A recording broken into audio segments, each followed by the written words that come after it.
There is nothing sexier than being in a brand new relationship, looking at your new partner in the eyes and saying, let's talk about our finances. Okay, maybe not. The truth is, though, for a lot of couples, money is one of those conversations people try to avoid. But here's a tip. That's a very bad idea. You should be talking about money, how you manage it, and yes, even what happens if you break up. That's on this episode of Money and a Good Life.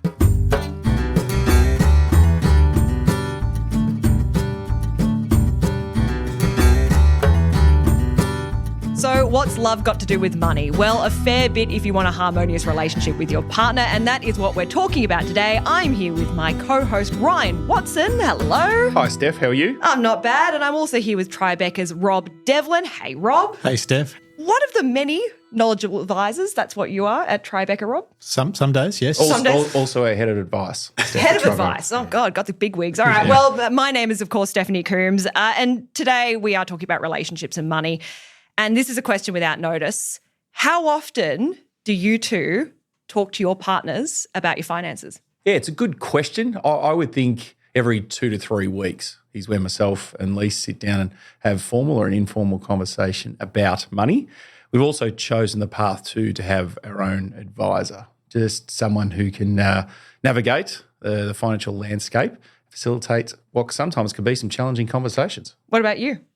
So we're weekly, Sunday nights. We have our little quick debrief on how the week's gone. So the way our banking structure works is we pay money around on Sunday nights. So nothing overly serious, but it's a good little chance to check in. And then those bigger conversations, which we've been having a lot of lately with private school fees that we're thinking about and mortgages and whatnot. So you've got a brand new baby. We have a brand new baby. They're expensive, so we're talking about money a lot. Yes. Don't play this episode back to the baby when they're a bit old. No. Expensive but filled with joy. Exactly. Lovely, worth it. Yeah, I mean, for so many people having real conversations about money, it's just something that you avoid because it does make you a bit awkward. Why is it so awkward? Yeah, it's interesting. And I wonder, I don't know if it's an Australian-based thing or it's just humans in general, but just seems to be a lot of emotion when it comes to money, and everyone has their own relationship with it. To then, bring that together in a partnership, particularly, if it's new, it's, bringing that together. Who's going to be the first to talk about it? Who's going to be honest? And I think there's probably a whole lot of vulnerability in it too, Steph. It is one of those icky conversations where you feel a bit anxious about what the other person's going to think or what they're going to say, or I don't know why it is so vulnerable, but it does feel that way. Do you feel like that when you're talking to your clients, that it is a anxiety-inducing topic? Absolutely. I think obviously we see people that have made the decision to come and have a chat to somebody. So we're seeing those people who are quite open-minded but want someone to enable that conversation. So I think what we see is a lot of relief once people get talking about it. They get rid of the assumptions that I know X amount or I don't know X amount, and they can just open up and be real about it. And then, but just on that too, Rob, fair to say people seeing us for the first time, there's an element of bravery in 100%. That as well. And if it's a partnered couple, that one would take the lead. Yeah, absolutely. There's usually one person driving the initial meeting. One person is the instigator of why we're there. And then it's incredible how quickly the person that wasn't the instigator gets on board once they realise the conversation's not about, which stock to pick or which managed fund to go into. It's much more about what you want to do with your life and how money's going to enable that. They really tend to open up and they can honestly be the person that divulges the most and gets the most out of it. And even what I find, obviously I'm not a practicing advisor anymore, Rob, but the stories I hear from our advisors, it's that snapshot in the car of that, say it's that partnered couple on the way to the office, if they take an in-person meeting, or on the way home. They generally never get that piece of time together to talk about that specific subject. So it gets them in the right headspace. And then particularly after, say, a discovery appointment, the financial juices are flowing, right? Exactly. And I think the amount of times we've heard, "Oh, I didn't know you wanted to do that," or "I didn't know you felt that way about money," it happens more often than it doesn't. Do you ever become like a relationship counsellor? Do you find yourself sometimes? It's funny, we joke about that all the time. I'd be a terrible relationship counsellor. I'm in a happy relationship, but I'm not sure that's my sweet spot. But we do. I mean, it's so intertwined with money. It's all you want to do. It's your passions. It's your, it's what you do 8 hours a day. It's everything. So it's so intertwined. And I think unpacking that is our job. So making people feel comfortable to unpack that is a really important part of our job. And that has nothing to do with what you studied at university or what degrees you have. That's your EQ skills. Yeah. We often talk, Steph, that, we're people. So we do financial advice, but the business we're in is actually about people. Every meeting room we have has a box of tissues. There's generally a lot of emotion. Really? Yeah, genuinely, there's a lot of emotion. And we pride our advice being around as much EQ as it is IQ. We very much become a confidant in terms of what they will tell us or where it will go. That's what we're that sounding board. We love our clients to make informed decisions, and sometimes that's not necessarily the financially best one, but it's the one that fits best for that family unit. Now, Rob, obviously you've seen a lot of clients in all kinds of romantic and financial situations. In your experience, what happens when they don't talk about money, when couples don't talk about money and suddenly they're in front of you? Yeah, it's a great question. And I think, I'm conscious that we have a bias because we see people who generally do open up about money. But from time to time, we have clients that one person will and one person won't, or one person stops attending meetings for some reason. I think it creates a disengagement or maybe even a distrust. I'm not sure if that's too strong a word, but that person slowly disengages from the conversation and becomes disempowered, I think. And that's exactly what we're trying to avoid. We're trying to empower both people in the couple to be confident in where they're headed and how they live in the day-to-day finances. Because fair to say, Rob, when those conversations don't happen, it's a bit like a divide and conquer. In relationships, often opposites attract. So you'll have people who are very good maybe on the quantitative side, the financials. You'll have people maybe on the qualitative and take care of other things. Yeah. But if there's not that cross-communication, it becomes very siloed. I think also as well, if you're not talking about money and you come into a situation where it is just a conversation about finances, there are surprises. Correct. Surprises. Yeah. And you said something a little bit earlier about occasionally someone will say, I didn't know you felt that way. And that's fine if it's nice and early in a relationship, correct? We've been dating a little while and, you don't want to have awkward conversations. Yeah. And then, maybe it's a deal breaker that you like to put it all on red every 3 weeks. That would be a deal breaker. But, but if you're 4 years down the line and suddenly you're looking through the bank statements, there could actually be a very serious disengagement between what one person thinks and what the other person thinks, correct? So I think that's one of the dangers of not talking about money. So I would guess that the best thing to do is to have these kind of awkward conversations nice and early. Is that correct? Yeah, absolutely. Early's good. I think we're big advocates for remaining financially independent, even in a long-term couple. So there's this delicate balance between sharing and talking about it regularly while remaining financially independent, even as a part of a couple, because it creates a high sense of financial well-being for each member. You can go and spend your money how you see fit. Obviously, you'll have family goals and then you'll have individual goals or individual wants. So it's this delicate balance. We don't want necessarily you to have to disclose every purchase I make or every time I've tapped my Visa that day. But we do want a sense of transparency about how you want to engage with money, where you want that money to get you, what your goals are, strategies to get there. Yeah, this might seem like a silly analogy, Steph, but you look at a couple, say one's the colour red and one's the colour yellow. You don't want that to end up being brown. It's almost like you put a ring around the two. Those individuals, they become a partnership, but they maintain their own individuality, and that can translate to money as well.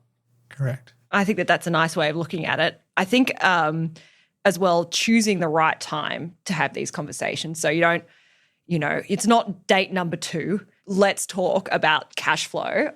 If you want to have that conversation about money, and you're probably at some point, you're a few dates down the line, what's a good way of bringing it up? Well, I think, if everything's going well, you should have a sense of comfort to have those conversations. And it doesn't have to be all hot and heavy at the start talking about how we're going to finance our first property together. It can be as simple as, we're going out more regularly. We're up to our 5th or 6th date. We're going on small holidays. How are we going to fund things like that? Should we just set up a small transaction account together and put $50 a week in each for these type of events? And then obviously it'll evolve over time. And suddenly you're talking about how you're going to pay for your kids' school fees, which happens quick. So there's it's not all at once. But I think the sooner you start to have that conceptual conversation, the better. And I think it just takes one partner in the couple's willingness to actually do it. If you're willing to do it, you'll find the opportunity, if that makes sense. There's that old adage, if you're driving in a car, you're not looking someone face to face and, something comes up on radio about money, or you're having a walk, or you have a bottle of wine out, or over a meal where, the energy's good, you just feel it's right. You'll often get a sense of people's relationship with money too, about, like Rob said, if you're going out on dates and who chooses to pay, or if, if there's a lot of, I will this time, or I will, you can see if there's a lot of equality in it, then maybe you've got, say, a similar money script, and you can go from there.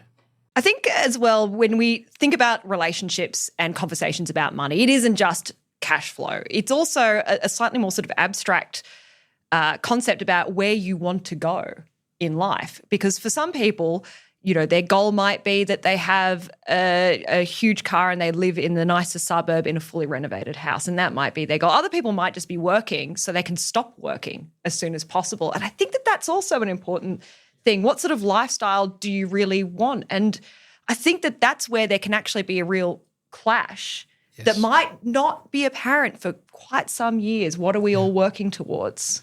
Yeah, absolutely, Steph. That's probably comes up in over 50% of our first meetings with clients in their 50s. People who've been married 20 or 30 years. Oh, really? I didn't know you wanted to work part-time for the rest of your life and never properly retire.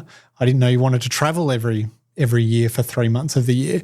We hear that all the time. People live in the now, right? So most people know how they're going to interact, what their good spending is, what their bad spending is, and they've dealt with that a long time ago. But I think it's very rare that people talk 10 years in advance. And that's what we try and get our clients to open up about, because obviously that is really important when you're building a financial plan, is to understand not only their here and now, but their long-term goals.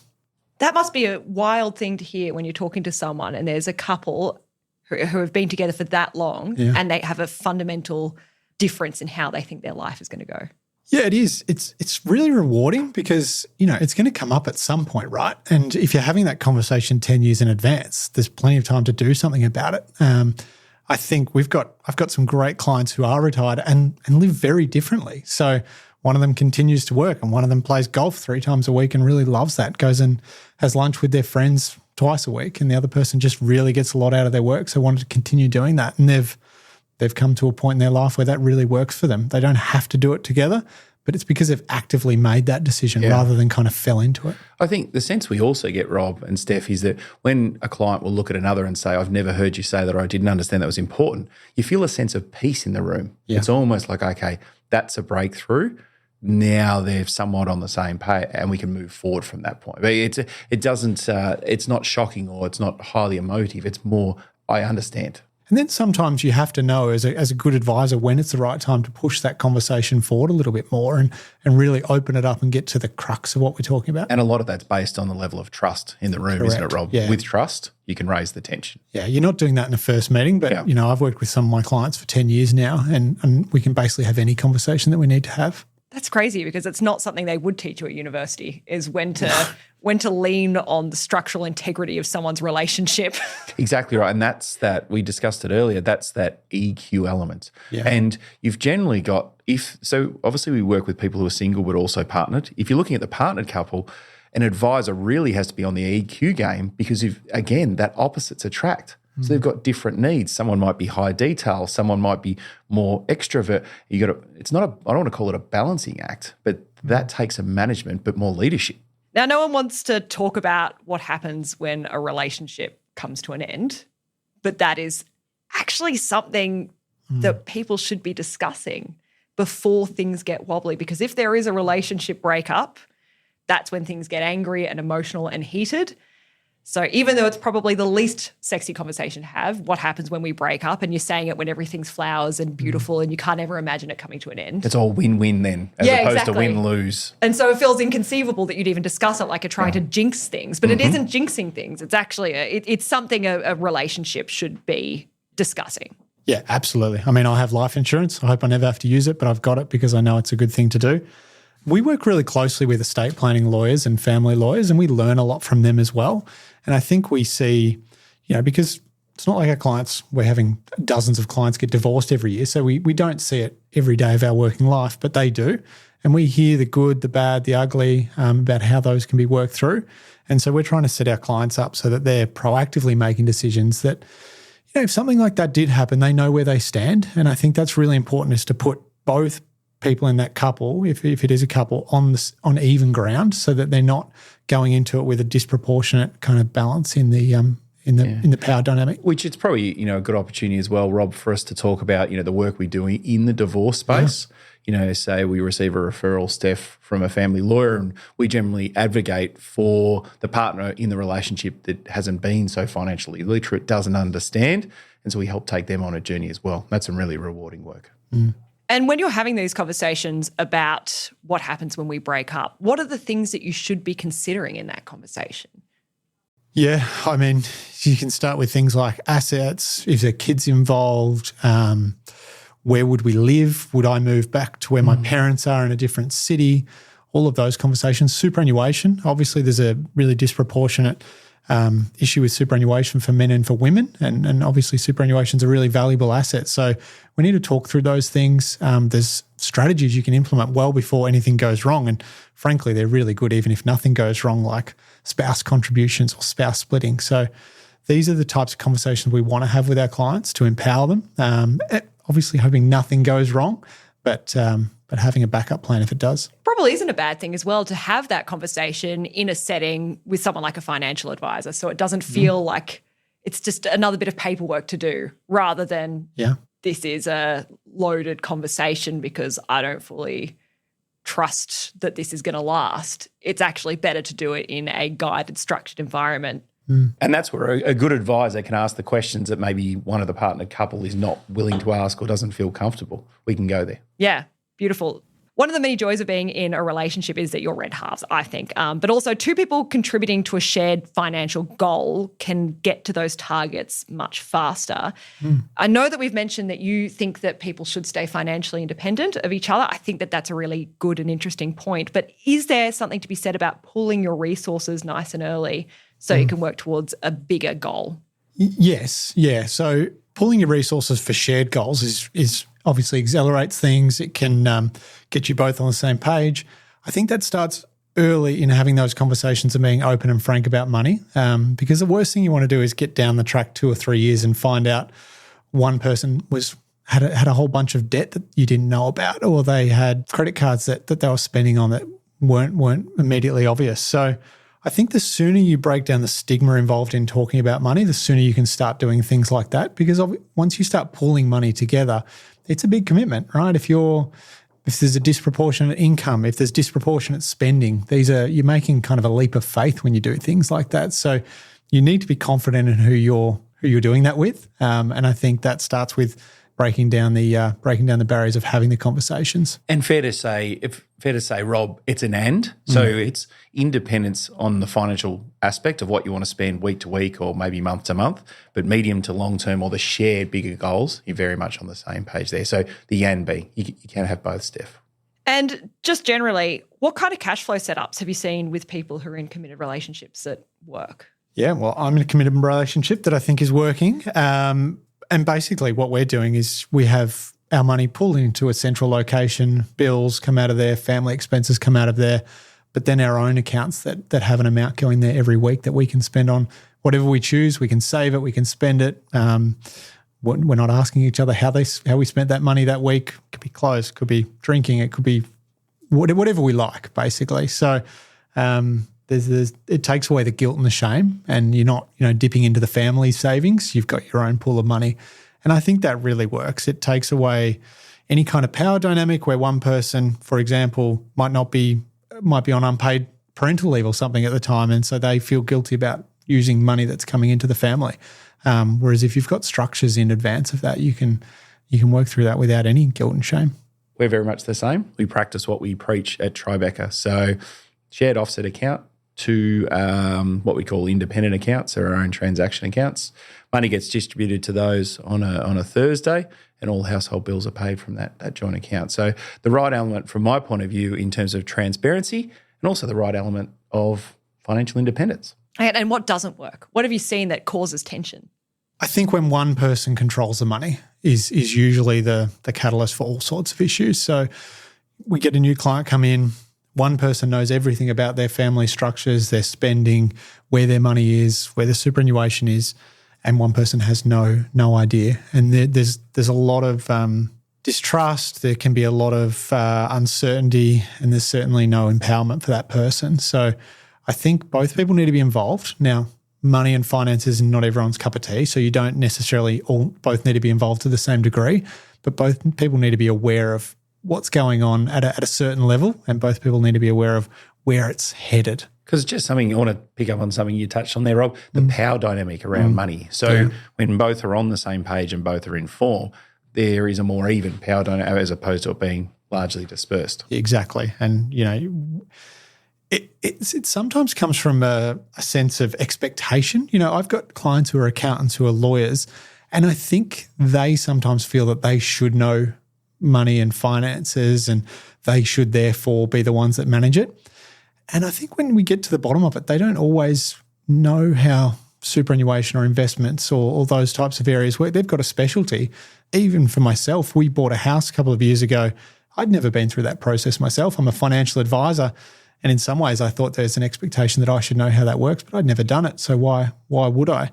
We help, dozens of people retire every single year, whereas an individual will only do it once for themselves. So why would they become an expert about it, regardless of what their career was? So helping people through that, taking away that pressure potentially from one side or enabling that other person can be really valuable. Because that's the key thing that we pride ourselves on, right, Rob? It's just helping our clients make informed decisions. So often people will make a decision based on what somebody else has done, Steph, and they're not in the same financial situation. So seeking the right type of financial advice where you're making an informed decision that's right for your family unit. And some relationships do come to an end. It's sad, but it's true. So if you do end up unexpectedly alone, maybe it's through divorce or, tragically being widowed, what are some of the things that you should consider? Yeah, it's a great question. It's one we do see a lot because we do work with family lawyers. We get new referrals of people coming through with divorce. Unfortunately, some of our clients divorce. I think immediately people just go to the number of, what's my share in terms of a number.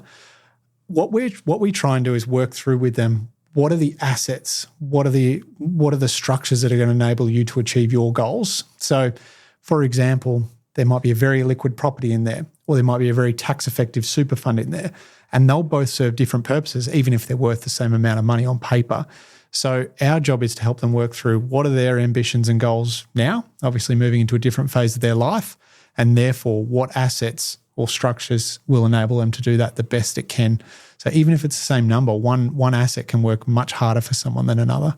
And just further to that as well, Steph, we've talked previously around how we define financial wellbeing, around security and freedom of choice. So someone going through a significant life event, you can imagine they probably have lower senses of security and freedom of choice. So understanding that, helping them understand that that's maybe the way that they are feel, try and find that solid foundation, and then we can get to work. But it's really a pace and lead approach in terms of how much they can absorb at that time, and we'll grow and take them through the journey.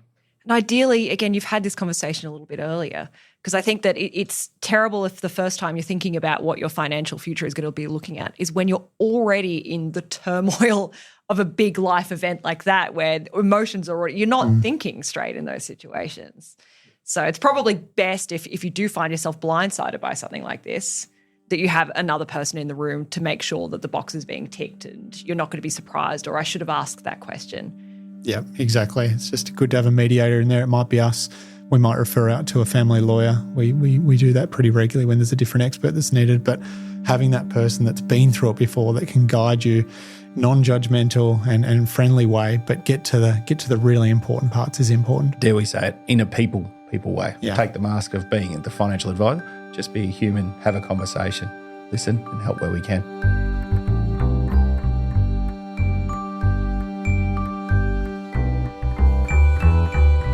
Well, thank you so much, Rob, for your very romantic insights. Who'd have thought money and romance hand in hand? I thought, Steph, I knew Rob was our person. Yeah, he was going to be the guy. Cool. Well, if you want more money advice, well, then make sure you follow this podcast so you never miss an episode, and we will see you soon.